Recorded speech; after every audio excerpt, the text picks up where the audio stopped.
আজকের দুপুরে ছিল আমার সবচেয়ে পছন্দের লাঞ্চের মেনু, যে কম্বিনেশনটা আমার অসাধারণ দুর্দান্ত লাগে সেটাই। আজ দুপুরে মা বানিয়েছিল ভাতের সাথে প্রথমেই মাছের ডিমের বড়া, তারপরেই ছিল আলু ভাজা, শুশনি শাকের ভাজা, ডাল আর মাছের ঝোল।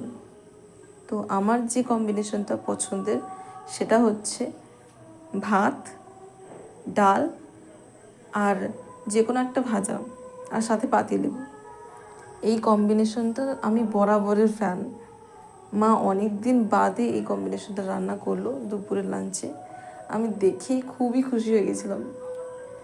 ভাতের সাথে প্রথমেই লেবুটা চিপে ডাল দিয়ে মেখে ভাজাগুলোর সাথে মেখে খেতে পুরো অমৃত লাগছিল। মনে হচ্ছিল মাছ মাংসের আর কোনো প্রয়োজনই নেই। তবে লাস্টে তো মাছ ছিল, তাই মাছটা তো খেতেই হতো, নাহলে তো মা বকুনি দিত। মাছটা মা আজই পুকুর থেকে ধরেছিল ছিপ দিয়ে, মাছটা খুবই